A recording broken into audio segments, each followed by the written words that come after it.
ہاں ایک پہلو ایسا ہے جس کے حوالے سے حضور کی عظمت ہماری سمجھ میں آئے گی.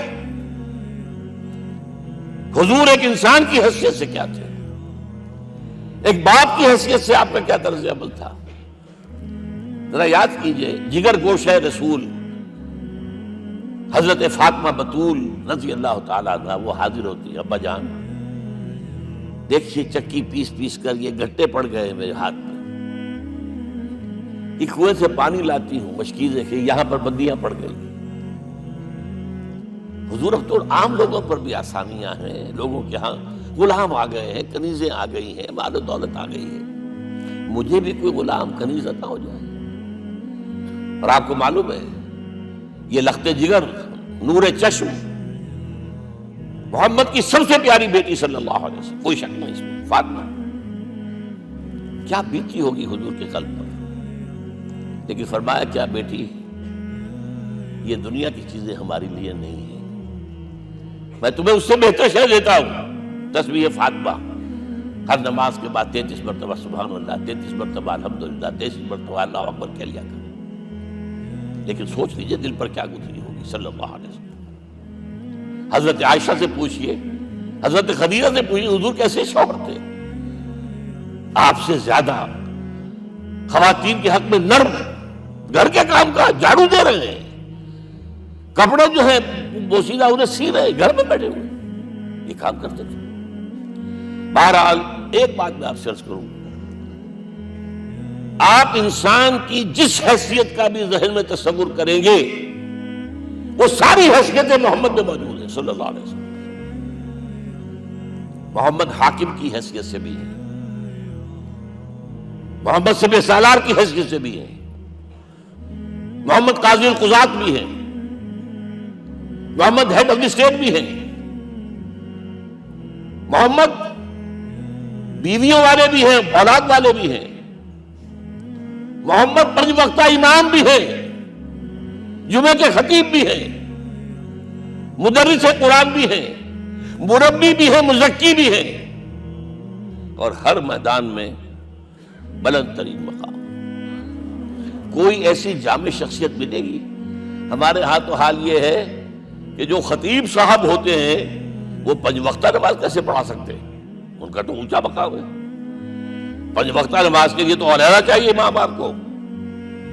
اور وہاں بھی ایک امام سینئر ہوگا، وہ عشاء مغرب اور فجر پڑھائے گا، ایک جونیئر ہوگا بیچارہ، وہ جو خاموش نماز ہے وہ پڑھائے گا. 5 وقتہ نماز پڑھا رہے ہیں محمد صلی اللہ علیہ وسلم، اور خطیب بھی وہی ہے، مربی بھی وہی ہے، مزکی بھی وہی ہے. ہمارے ہاں جو لوگ تزکیہ نفس کے میدان میں ہیں وہ پھر جماعت کبھی نہیں کراتے. کبھی نہیں دیکھا ہوگا آپ نے کسی صاحب کو کراتے ہوئے. یہ جامعیت جو ہے، جامعیت کبریٰ. میں صرف ایک بات کہا کرتا ہوں، ایک اعتبار سے حضور کا اسوہ نامکمل ہے. آپ مجھے سوء ادب کا مرتکب نہ قرار دے دیں. اسوہ کیا ہے؟ عورت کے لیے اس کی اپنی نسوانی زندگی کے لیے اسوہ آپ میں نہیں ہے. آخر نصف انسانیت ہے، اسے بھی اسوہ چاہیے. یہ ہے جس کی وجہ سے حضور نے شادیاں کی ہیں زیادہ. خواتین کے لیے اسوہ حضور کے ازواج مطہرات ہیں، اور ان میں سب سے بڑھ کر جو بالکل یوں سمجھیے کہ آغاز کے اندر نوجوانی میں آ گئی ہیں حضور کی خدمت میں، نہایت ذہین و فطین. انہوں نے پھر عورت کی زندگی کے لیے حضور کا جو طرز عمل تھا وہ انہوں نے بیان کیا نا. اس لیے سورہ احزاب کے اندر اس کا تذکرہ ہے، جہاں یہ آتا ہے لقد کان لکم فی رسول اللہ اسوۃ حسنہ، وہیں پر یا نساء النبی لستن کاحد من النساء، اے نبی کی بیویوں تم عام عورتوں کے مانند نہیں ہو، تمہیں تو اسوہ بننا ہے امت کے لیے. اب اس سے اگلا قدم میں بڑھا رہا ہوں آگے، اور اس کے ساتھ جڑ جائے گی تیسری بات. تیسری بات کیا ہے؟ وَنَصَرُوهُ، اس کی مدد کریں صلی اللہ علیہ وسلم. پہلی بات تو یہ نوٹ کیجئے، حضور انتہائی غیور انسان تھے، انتہائی غیور.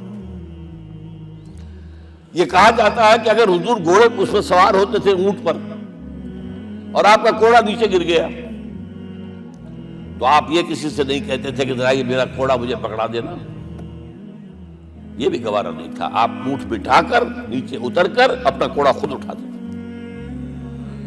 کسی سے اپنے ذاتی کام کے لیے کوئی مدد مانگنا امکان ہی نہیں. بلکہ ایک واقعہ تو وہ ہے جب بھی میں تذکرہ کرتا ہوں میری آنکھوں میں آنسو آ جاتے ہیں. یہ ہجرت کے وقت کا واقعہ ہے. آپ کو معلوم ہے حضور نے تمام مسلمانوں کو مکے سے جانے کی اجازت دی، چلے جاؤ مدینے، چلے جاؤ مدینے. آپ خود تھے موجود، اس لیے کہ رسول اپنے مقام کو نہیں چھوڑ سکتا وداؤٹ ایکسپریس پرمیشن فرام اللہ سبحانہ وتعالی. اب حضرت ابوبکر پوچھ رہے ہیں حضور اجازت آ گئی؟ نہیں آئی. آ گئی؟ نہیں آئی. دن گزر رہے ہیں. حضرت عائشہ کی روایت ہے ایک روز ہم نے دیکھا دوپہر کے وقت آ رہے ہیں حضور، کپڑے سے اپنا سر جو ہے ڈھانپا ہوا ہے. عرب میں دوپہر کے وقت وزٹ کرنا جو ہے یہ ان کے خلاف دستور ہے، ان کی تہذیب کے خلاف. یہ قیلولے کا وقت ہوتا. تو حیران ہوئے. آتے ہی فرمایا ابوبکر ہجرت کی اجازت ہو گئی. اب انتہائی خوشی سے اور بڑی امید میں کہ بڑی شاباش ملے گی حضرت ابوبکر فرماتے ہیں، عرض کرتے ہیں حضور میں نے 2 اونٹیاں تیار کر رکھی ہیں، خوب کھلا پلا کے انہیں فرما کیا ہوا ہے،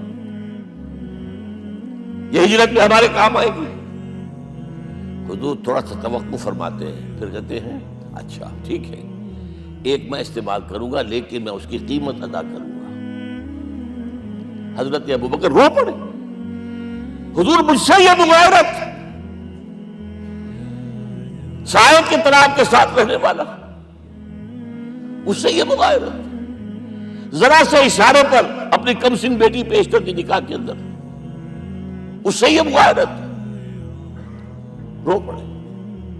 لیکن حضور کی اپنی غیرت تھی، میں قیمت دوں. اب بتائیے مدد کا کے لیے درکار تھی؟ مدد تھی ان کے مشن کے لیے. مشن 2 حصوں میں تھا، اس کو جانیے. آج کچھ علمی باتیں آ رہی ہیں. حضور کے مشن کے 2 حصے، ایک ابتدائی جو تمام انبیاء اور رسول کا تھا، ایک تکمیلی جو صرف محمد کا صلی اللہ علیہ وسلم. ابتدائی کیا ہے؟ اللہ کی طرف دعوت، تبلیغ. جو دعوت قبول کر لیں ان کے لیے بشارت، بشیر کہ تمہارے لیے آخرت میں جنت ہے، دیوتے ہیں. رد کر دیں ان کے لیے نذیر، خبردار کرنے والے، جہنم کے لیے تیاری کر لو. داعی اللہ، اللہ کی طرف بلانے والے. سراجا منیرہ، روشنی کے چراغ. یہ حیثیتیں مشترک ہے تمام انبیاء کرام. تمام انبیاء بشیر بھی تھے، نذیر بھی تھے، داعی بھی تھے، سراج منیر بھی تھے. اگرچہ ان تمام حیثیتوں میں بھی حضور کا سب سے اونچا مقام علیحدہ نمایاں ہے، لیکن حیثیتیں بنیادی طور پر مشترک ہیں. ایک حیثیت تکمیلی،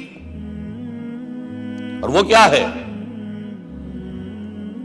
اے نبی جو دین آپ کو دیا گیا ہے صرف تبلیغ نہیں، صرف تعلیم نہیں، اس کو قائم کر کے دکھاؤ نظام زندگی کی حیثیت سے. 3 مرتبہ قرآن میں یہ الفاظ حضور کے لیے آئے ہیں، هو الذی ارسل رسولہ بالہدی ودین الحق لیظہرہ علی الدین کلہ. 3 دفعہ سورہ توبہ میں یہ الفاظ آئے، سورہ صف میں یہ الفاظ آئے، سورہ فتح میں یہ الفاظ آئے.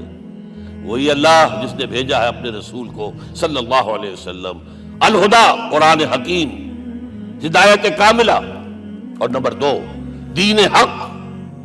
یہ 2 چیزیں دے کر بھیجا. کس لیے؟ تاکہ اس دین کو غالب کرے پورے نظام زندگی پر. یہ معاملہ ذرا سوچئے. اور یہ حضور کے لیے 3 دفعہ، اور کسی اور نبی کے لیے 1 دفعہ بھی نہیں. قرآن مجید کے اس نقطے کو ذہن نشین کر لیجیے.